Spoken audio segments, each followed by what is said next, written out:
இந்த 3 விஷயம் தாங்க திருப்பரங்குன்றத்துல பிரச்சனை நடக்கிறதுக்கு காரணமே. ஆனா மதன் கௌரி அவர்கள் அவருடைய சேனல்ல திருப்பரங்குன்ற இஷ்யூன்னு சொல்லிட்டு இந்த இஷ்யூ பத்தி எதுவுமே பேசியிருக்க மாட்டாருங்க.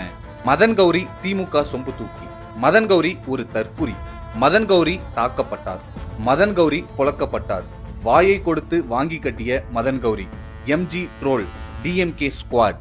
சோசியல் மீடியால இவ்வளோ ட்ரோல்ஸ், அது மட்டும் இல்லாம பப்ளிக்கோட கமெண்ட்ஸ் எல்லாமே மதன் கௌரிக்கு அகைன்ஸ்டா இருக்கு.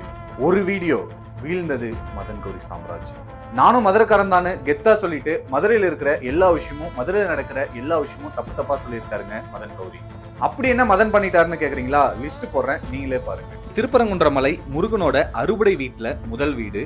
திருப்பரங்குன்ற மலையில ஒரு தர்காவும் இருக்கு. திருப்பரங்குன்ற மலை முருகனோட, அதாவது இந்துக்களோட புனித இடமா பார்க்கப்படுது. இந்துக்களோட புனித இடமா பார்க்கப்படுற திருப்பரங்குன்ற மலையில ஆடு வெட்டுவேன், கோழி அறுப்பேன்னு சொல்லி சில முஸ்லிம் கிளம்பி வராங்க. அதை போலீஸ் தடுத்து நிறுத்துறாங்க. அவங்க என்ன சொல்றாங்க அப்படின்னா, ஆடு கோழி மலை மேல, அதாவது திருப்பரங்குன்ற மலை மேல பலியிடுறதுக்கு தடை இருக்கு, சோ ஆடு கோழி மேல எடுத்துட்டு போக கூடாது அப்படின்னு சொல்லிட்டு போலீஸ் முஸ்லிமை தடுக்கிறாங்க. இந்த இடத்துல நல்லா நோட் பண்ண வேண்டிய விஷயம் என்ன அப்படின்னா, மதன் கௌரி அவர்களுடைய வீடியோல 2 முக்கியமான இன்ஃபர்மேஷன்ஸை மிஸ் பண்ணியிருப்பாரு. அதாவது இன்ஃபர்மேஷனை மிஸ் பண்ணியிருப்பாருன்னு சொல்லலாம், இல்லைன்னா மிஸ் இன்ஃபர்மேஷனா சொல்லியிருக்காருன்னு சொல்லலாம். ஏன் அப்படின்னா, இந்த பிரச்சனைக்கு பேஸே பாத்தீங்க அப்படின்னா, திருப்பரங்குன்ற மலை மேல ஆடு வெட்டுவேன், அதாவது அந்த இடத்துல பலியிடுவேன் சொல்லி கிளம்புனதுதான். ஆனா அந்த விஷயத்த மறைச்சிருப்பாரு. அடுத்த விஷயம் என்ன சொல்லியிருப்பாரு அப்படின்னா, அந்த விஷயத்தை தடுத்து நிறுத்தினது போலீஸ் டிபார்ட்மெண்ட். ஆனா அவர் சொல்றது இந்து முன்னணி மேல சொல்லியிருப்பாரு. அதாவது ஃபால்ஸ் அக்யூசேஷன் அகைன்ஸ்ட் இந்து முன்னணி.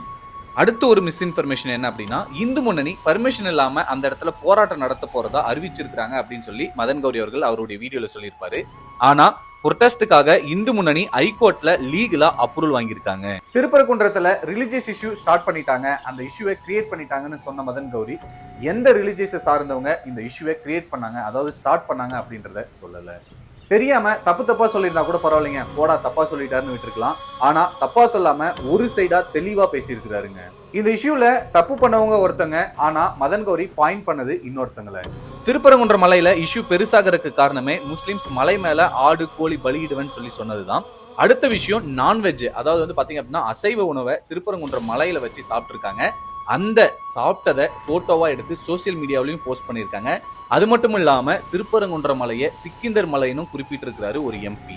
திருப்பரங்குன்ற இஷ்யூன்னு சொல்லிட்டு திருப்பரங்குன்றத்துல என்ன நடக்குதோ அதை பத்தி உண்மையை பேசாம ஒன் சைடா மட்டுமே பேசுனதுனால மக்களே கமெண்ட்ல அவரை வச்சு செஞ்சிருக்காங்க. நீங்களே போய் அவர் கமெண்ட்டை செக் பண்ணுங்க.